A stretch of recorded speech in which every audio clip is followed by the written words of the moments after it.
ఓం సాయిరామ్. సమర్థ సద్గురు సాయినాథ్ మహారాజుకి జై. సాయి భక్తులందరికీ నమస్కారం అండి. మన బాబా గారి దయ వల్ల మనందరం బాగుండాలి, సంతోషంగా ఉండాలి అని చెప్పి మనస్ఫూర్తిగా కోరుకుంటూ ఈరోజుటి వీడియో స్టార్ట్ చేస్తున్నాను ఫ్రెండ్స్. ఇక ఈరోజు వీడియోలో మనం చూడబోయేది ఏంటి అంటే, తల్లి నీ ఇంటి పెద్దగా, నీ తండ్రిగా నీకు ఒక మాట చెప్పాలమ్మా. నీ దైవంగా, నీ సాయిగా నేను ఈరోజు నిన్ను హెచ్చరించడానికి వచ్చాను. నా మాట, నా సందేశం నువ్వు వినకపోతే అఘాతంలోకి పడిపోతావు. ఇది కేవలం నీ కోసమే తీసుకొచ్చినటువంటి వార్త తల్లి, నీ కోసమే తెచ్చినటువంటి సందేశం. కాబట్టి ఈరోజు ఖచ్చితంగా నువ్వు విని తీరాలి. వినకపోతే తిప్పలు తప్పవమ్మా. అలాంటి ఒక హెచ్చరికతో కూడిన సందేశంతో మరి ఈరోజు నీ ముందుకైతే వచ్చాను బిడ్డ. తప్పకుండా నువ్వు విని తీరాల్సిందే అని చెప్పి బాబాగారు అయితే మన కోసం ఒక మంచి సందేశాన్ని అయితే తీసుకొచ్చేస్తారండి. ఆ సందేశం ఏంటి, ఆ సందేశం రూపంలో బాబాగారు మనతో ఏం చెప్పబోతున్నారు తెలుసుకునే ముందుగా మన ఛానల్ని కనుక కొత్తగా ఎవరైనా చూస్తూ ఉన్నట్లయితే ప్లీజ్ సబ్స్క్రైబ్ చేసుకోండి ఫ్రెండ్స్. వీడియో నచ్చితే కనుక లైక్ చేసి సపోర్ట్ చేయండి. ఇక వీడియోలోకి వెళ్ళబోయే ముందుగా ఒక్కసారి మనకు తెలిసిన గురువుగారండి, షిరిడి సాయిబాబా ఆశీస్సులతో జ్యోతిష్యం చెప్తున్నారు గురూజీ సుబ్రహ్మణ్యం రాజు గారు. నెంబర్ 1 వశీకరణ స్పెషలిస్ట్. వీరి మొబైల్ నెంబర్ 9908224144. ఎలాంటి ప్రాబ్లం ఉన్నా సరే కేవలం ఫోన్ ద్వారా పూజలు చేసి పరిష్కరించేస్తారు. నేరుగా వెళ్లాల్సిన పని లేదు. పర్సనల్గా మీట్ అవ్వాల్సిన అవసరం కూడా లేదు. ఉన్న చోటనే కదలకుండా, మూడో కంటికి తెలియకుండా మీ మొండి సమస్యలను సైతం మీరు పరిష్కరించుకోవచ్చు.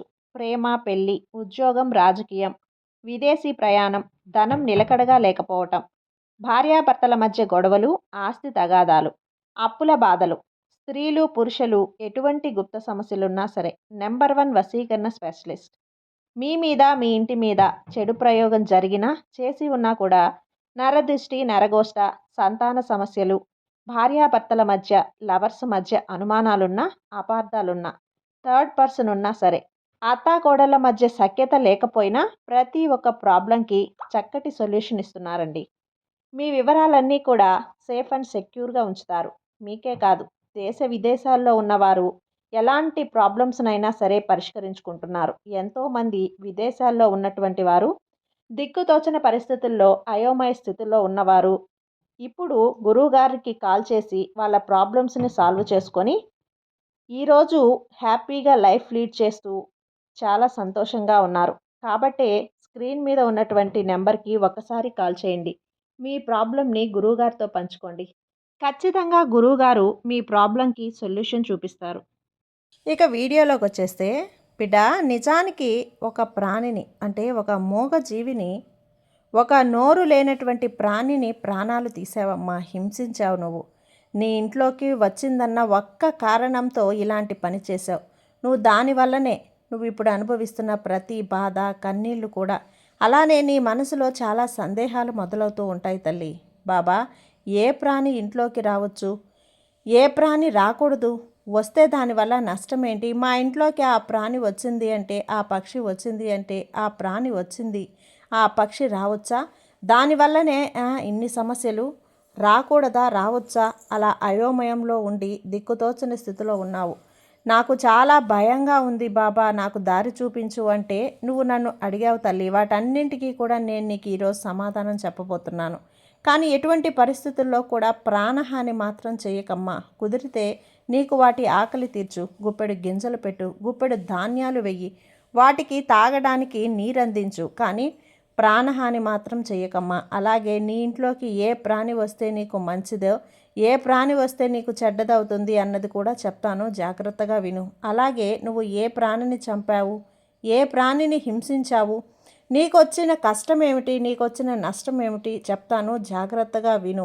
తల్లి, నీ ఇంటి ముందుకొచ్చిన కుక్కలు, కాకులు, పావురాలు, గబ్బిలాలు, పిచ్చుకలు, గుడ్లగూబలు ఇలా ఎన్నో వస్తూ ఉంటాయి. ఇవన్నీ కూడా నీ ఇంట్లోకి వస్తే ఎలాంటి పరిస్థితి ఎదురవుతుంది, నీ ఇంటి దగ్గరకు వస్తే ఎలాంటి పరిస్థితి ఎదురవుతుంది అన్న సందేహాలు నీకున్నాయి కదా. వాటన్నింటికి ఈరోజు నేను నీకు ఒక వివరణ ఇస్తాను తల్లి. కొన్ని పక్షులు వస్తే శుభసూచకంగా, మరికొన్ని పక్షులు అశుభ సూచకంగా పరిగణిస్తారమ్మా. అలాగే కొన్ని జంతువులు కూడా ఇంటి ముందుకు వచ్చి అరవటం జరుగుతూ ఉంటుంది. అవి ఎందుకు అరుస్తున్నాయి? అయితే కొన్ని పక్షులు ఇళ్లలో గూడు కట్టుకొని తిరగటం, అలాగే కొన్ని జంతువులు నీ ఇంటి ముందు వచ్చి అరవటం వలన నీకు ఏమైనా సమస్యలు వస్తాయా, లేదా అంటే నీకు ఏదైనా మంచి జరుగుతుందా అనే విషయాల గురించి ఇప్పుడు నేను చెప్తాను.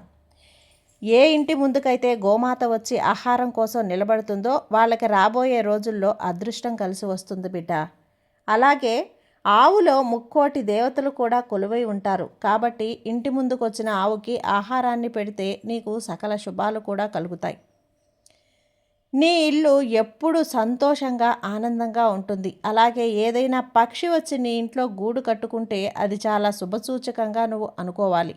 తల్లి, గబ్బిలాలు ఇంట్లోకి వస్తే అది చెడు సంకేతం. ఎటువంటి పరిస్థితుల్లో కూడా గబ్బిలాలు ఇంట్లోకి రాకూడదు. అందుకే గబ్బిలాలు ఇంట్లోకి రాకూడదని గుర్తుంచుకో, రానివ్వకూడదు. ఒకవేళ పొరపాటున గబ్బిలం వస్తే ఎట్టి పరిస్థితుల్లో కూడా చంపకూడదు. తల్లి, కొన్నిసార్లు నువ్వు ఈ పాపం చేశావు, అందువల్లనే ఇన్ని ఇబ్బందులు అనుభవిస్తున్నావు. ఒకవేళ గబ్బిలం ఇంట్లోకి వస్తే పసుపు నీటిని చల్లి ఇంటిని శుభ్రం చేసుకుంటే గబ్బిలం వచ్చిన ఆ చెడు నుంచి బయటపడగలుగుతావు. అలాగే ఇంటిని పూర్తి శుభ్రం చేసుకొని గుగ్గిలం పొగ వేసుకుంటే గబ్బిలం రాక వల్ల వచ్చిన దోషాలు తొలగిపోతాయి. అంతేకాని ఎట్టి పరిస్థితుల్లో కూడా ఒక ప్రాణిని చంపకు, హింసించకు. ఒక గబ్బిలం ఇంట్లోకి వచ్చి వెళ్ళిపోయిన తర్వాత ఇంటిని శుభ్రం చేసుకున్న తర్వాత లక్ష్మీదేవి పటం ముందు దీపం పెట్టి అమ్మవారిని ఒక్కసారి వేడుకోవాలి. అమ్మ, ఎటువంటి కీడు జరగకుండా చెయ్యమ్మా అని. అంతేకాని ప్రాణహాని మాత్రం అస్సలు చేయకూడదమ్మా. ప్రాణహాని, నష్టం మాత్రం తలపెట్టకూడదు. పావురాలు తరచూ ఇంటి ముందుకు వస్తే అది లక్ష్మీదేవి రాకకు సంకేతం తల్లి. నువ్వు త్వరలోనే కోటీశ్వరులకు అవ్వబోతున్నావు అని అర్థం. పావురాన్ని లక్ష్మీదేవి భక్తుడిగా భావిస్తారు. పావురాలకు ఆహారాన్ని తినిపిస్తే లక్ష్మీదేవి అనుగ్రహం ఉంటుంది. అలాగే నీ ఇంట్లోకి వానికి అనారోగ్య సమస్యలు తగ్గిపోతాయి. ఇంట్లో ప్రతికూల శక్తులు బయటకు వెళ్ళిపోతాయి. జాతకంలో ఉన్న గురు బుధ గ్రహాల స్థానం బలపడి ఇంట్లో పాజిటివ్ ఎనర్జీ పెరుగుతుంది. నకారాత్మక శక్తి మాత్రం ఇంటి నుంచి బయటకు వెళ్ళిపోతుంది. ఇంట్లోకి పావురం వచ్చి గూడు కట్టుకోవటం అంటే నీ జీవితంలో ఆనందం, శ్రేయస్సు రావటం ప్రారంభమవుతుంది. నువ్వు భావించు తల్లి. ఆ విధంగా నీ ఇంట్లోకి పావురాలు వస్తున్నాయి అంటే శాంతి రాకకు సూచనట్లు అని అర్థం. తల్లి, తక్కువ సమయంలో పెద్ద విజయం నువ్వు సాధించకపోతున్నావని అర్థం. ఈ మాట గుర్తుంచుకో. పక్షులకు ఆహారం ఇస్తే గ్రహ దోషాలు తొలగిపోతాయమ్మా. కానీ పావురాలకు ఇంటి పైకప్పు మీద గింజలు అస్సలు వేయకూడదు. ఇంటి ప్రాంగణంలో గింజలు వేస్తే చాలా మంచిది. జాతకంలో బుధుడు బలహీనంగా ఉంటే పావురాలకి ఆహారం ఇవ్వాలి. ఇలా చేస్తే ఆ శుభ ప్రభావాలన్నీ కూడా తగ్గిపోతాయి. పావురాలకు గింజలు వేస్తే మీపై లక్ష్మీదేవి అనుగ్రహం ఎప్పుడూ ఉంటుంది తల్లి. తద్వారా నీకున్న ఆర్థిక సమస్యల నుంచి నువ్వు గట్టెక్కుతావు. డబ్బులు చేతికందుతాయి. పక్షులకు ధాన్యం ఇస్తే, నీరు పోస్తే ఎంతో పుణ్యం వస్తుంది. ఇది ఎప్పుడు చెబుతూనే ఉంటాను కదా. నీ ఇంట్లోకి పక్షులకి, జీవరాశికి ఆహారం పెట్టమని. గూడు కట్టుకుంటే చాలా మంచిదమ్మా. అలాగే నీ ఇంటి దగ్గరకు పిచ్చుకలు వస్తే పిచ్చుగూడు కట్టుకుంటే నీ జీవితంలో సంపద రావటం ప్రారంభమవుతుంది. తల్లి, నీ ఇంట్లోకి పిచ్చుకలు వస్తే మాత్రం అది లక్ష్మీదేవి రాకకు సంకేతమని, దాని వలన నువ్వు ఆర్థిక సమస్యల నుంచి ఉపశమనం పొందుతావు. నువ్వు ఇదివరకు చేసిన అప్పులు ఏవైతే ఉన్నాయో అవన్నీ కూడా తీరిపోతాయి. డబ్బు రాబడి అన్నది నీకు తెలుస్తుంది. ఇంటి దగ్గరకు వచ్చిన పక్షులకు బియ్యం గింజలు వేస్తే మాత్రం ఎంతో పుణ్యం వస్తుంది తల్లి. అలాగే నీకు బయట ఎక్కడైనా సరే గుడ్లగూబ కనిపిస్తే త్వరలో నువ్వు ధనవంతురాలివి కాబోతున్నావు అని అర్థం. నువ్వు సంకేతంగా భావించు. గుడ్లగూబను లక్ష్మీదేవి వాహనంగా చెబుతారు కనుక నీ ఇంటి పరిసరాలలో ఎక్కడైనా గుడ్లగూబ కనిపిస్తే లక్ష్మీదేవి నీ ఇంట్లోకి ప్రవేశించబోతుందని అర్థం. ఒకవేళ నీ ఇంటి ముందుకొచ్చి అరిస్తే ఇంటికి బంధువులు వస్తున్నారనే విశ్వాసం ఉంది. అయితే ఆ కాకి అరిస్తే ఏం కాదు, కానీ ఎక్కువ కాకులు ఇంటి ముందుకొచ్చి ఒకేసారి అరిస్తే మాత్రం అది అశుభంగా నువ్వు భావించాలమ్మా. కాకులు గుంపులుగా వచ్చి నీ ఇంటి ముందు ఎట్టి పరిస్థితుల్లో కూడా అరవకూడదు. ఒకవేళ నువ్వు బయటకు వెళ్ళినప్పుడు కాకి కుడివైపు నుంచి వచ్చి ఎడమవైపుకు వస్తే ఆ పని దిగ్విజయంగా పూర్తవుతుంది అని అర్థం. చనిపోయిన పూర్వీకులు కూడా కాకి రూపంలో తిరుగుతూ ఉంటారు. ఏదైనా నువ్వు బయటకు వెళ్ళేటప్పుడు కాకి వచ్చి గట్టిగా అరిస్తే నీ ఇంట్లో దేవతలు ఉన్నట్టే నువ్వు భావించాలమ్మా.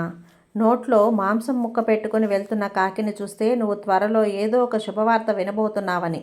అలాగే నీకు మంచి జరగబోతుందని అర్థం. కాకి గనక ఎగురుతూ వచ్చి మన తలపై వాలితే ఏదో చెడు జరగబోతుంది అని సంకేతం.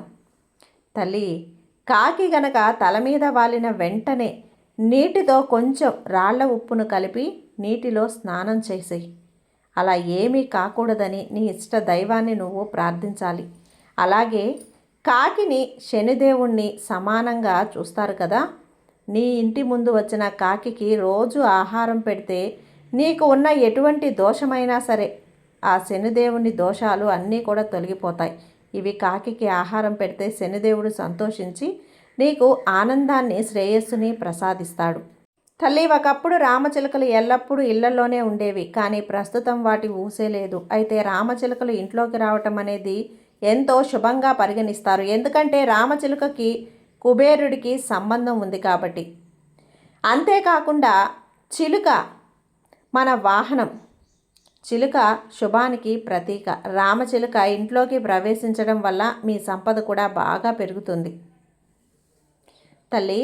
అలాగే ఇంట్లోకి తాబేలు రావటం అనేది ఎంతో శుభంగా భావించాలమ్మా. తాబేలు గనక ఇంట్లోకి సానుకూల శక్తిని తీసుకొస్తుంది. ఇది శ్రీ మహావిష్ణువు కూర్మావతారాన్ని సూచిస్తుందమ్మా. అందుకే తాబేలును మరింత పవిత్రంగా భావించాలి. తాబేలును ఇంట్లోకి రావటం అనేది లక్ష్మీ రాకకి చిహ్నంగా నువ్వు భావించవచ్చు బిడ్డ. ఉదయాన్నే నిద్ర లేవగానే అనుకోకుండా ఒక తెల్లని పక్షి కనుక నీకు కనిపిస్తే, లేదా ఆ పక్షి గూడు కట్టుకుంటూ కనిపిస్తే అది చాలా శుభసూచకం తల్లి. ఇక నీ జీవితంలో అద్భుతం జరగబోతుందని నువ్వైతే భావించాలి. చాలామంది కప్పలను చూస్తే భయంతో చిరాకు పడటం లాంటివి చేస్తూ ఉంటారు. అయితే ఈ కప్ప సంపదకు శ్రేయస్సుకి చిహ్నంగా భావించాలి. కప్ప ఏ ఇంట్లో అయితే ఉంటే ఆ ఇంట్లో ఆనందం, అదృష్టాన్ని సూచిస్తుంది. ఆ ఇంట్లో ఒక పెద్ద విపత్తు కలగబోతుందని అర్థం. ఇంటి బయట కుక్క ఏడుస్తూ కనిపిస్తే ఇంట్లో ఒక పెద్ద విపత్తు జరగబోతుందని అర్థం. భవిష్యత్తులో నువ్వు చాలా నష్టపోయే సందర్భం కూడా ఉంటుంది. కాబట్టి నువ్వు ఎప్పుడూ కూడా బిడ్డ, కుక్కని ఇంటి ముందు ఎప్పుడైతే ఏడుస్తుందో అది నువ్వు సూచనగా భావించు, ఒక అపసూచకంగా భావించు. కొన్ని సందర్భాల్లో మీ ఇంటి చుట్టూ దుష్టశక్తులు ఉన్నట్లయితే కుక్కలు దాన్ని పసిగట్టి మొరగటం కూడా ప్రారంభిస్తాయి. నీ ఇంటి ముందు కానీ నీ ఇంటి దగ్గరలో కానీ కుక్క ఏడ్చినప్పుడు శివుణ్ణి పూజించి శివుణ్ణి తలుచుకోవాలి తల్లి. ఓం నమ శివాయ అనే మంత్రాన్ని జపించాలి. ఇలా చేస్తే కనుక నీకు రాబోయే రోజుల్లో కష్టాల నుంచి నువ్వు కొంచెం బయటపడగలుగుతావు. సాక్షాత్తు ఆ శివయ్య నిన్ను కాపాడుతాడు. అలాగే నీకు దగ్గరలో ఉన్న శివాలయానికి వెళ్ళి శివునికి నీళ్ళల్లో బిల్వపత్రాలతో అభిషేకం చేయించమ్మా. దానివలన పరమశివుడు నీకు కష్టాలన్నవి రాకుండా చూస్తాడు తల్లి, ఆశీర్వదిస్తాడు. శివయ్య అనుగ్రహం నీకు కల్పిస్తాడు. కాబట్టి ఈ సాయి చెప్పిన మాటలు నీకు అర్థమయ్యాయనే అనుకుంటున్నాను. కానీ గబ్బిలం వస్తే చెడు జరుగుతుంది కదా అని చెప్పి ఎప్పుడు కూడా ఇంట్లోకి వచ్చిన గబ్బిలాలని చంపకు తల్లి. దాన్ని ప్రాణహింస చేయకు, ఇంట్లో నుంచి తరిమివేసేయి అంతే. కానీ దాని వలన నువ్వు చాలా నష్టపోతావమ్మా. చాలా నష్టాలు వస్తుంది, బాధలు పడాల్సి ఉంటుంది, చాలా కన్నీళ్లు పెట్టుకోవాల్సి ఉంటుంది. ఆర్థికంగా, ఆరోగ్యంగా, మానసికంగా, కుటుంబ పరంగా చాలా కోల్పోవాల్సి వస్తుంది, నష్టపోవాల్సి వస్తుంది. ఎట్టి పరిస్థితుల్లో కూడా గబ్బిలాన్ని చంపకు తల్లి. ఇంట్లోకి వస్తే తరిమి కొట్టు. అది ఇంట్లోకి వచ్చినందుకు నువ్వు ఆ దోషరహితంగా ఏదైనా కానీ చేసుకో అంతే. కానీ ఇలా ప్రాణహాని మాత్రం చేయకమ్మా. నేను ఎప్పుడూ చెప్తూనే ఉంటాను కదా తల్లి, ప్రతి ప్రాణి కూడా పక్షాదుల్లో కూడా నేను ఉంటాను అని. వాటికి ఆహారం పెట్టినా నీరు పెట్టినా నాకు చేసినట్లే, ఈ బాబాని సాయి తండ్రికి చేసినట్లే అని నేను చెప్తూ ఉంటాను కదా. అదే నీ ఇంటి పెద్దగా ఈరోజు నీకు చెప్పాలనుకుంటున్న సందేశం ఇది. నీ ఇంట్లో నీ తండ్రి చెప్తే నువ్వు ఎలా అయితే పాటిస్తావో ఈ సాయి చెప్పినా నువ్వు అదే విధంగా పాటించాలమ్మా. అలా పాటించినట్లయితేనే నీకు అన్నీ కూడా బాగుంటాయి. లక్ష్మీదేవి నీ ఇంట్లోకి వస్తుంది, నీ ఇంట్లో తిష్ట వేసుకొని కూర్చుంటుంది బిడ్డ. అందుకే నీ బాబాగా, నీ సాయి తండ్రిగా ఈరోజు ఇది చెప్పడానికే నీ ముందుకు వచ్చాను తల్లి. చెప్పినట్లు చెయ్యి. నీ బాబా మీద నమ్మకంతో ఉండు, నీకంతా మంచి జరుగుతుంది. నీ సాయి నీకు తోడుండగా నీకు భయం ఎందుకు చెప్పు. సర్వే జన సుఖినో భవంతు. జై సాయిరాం.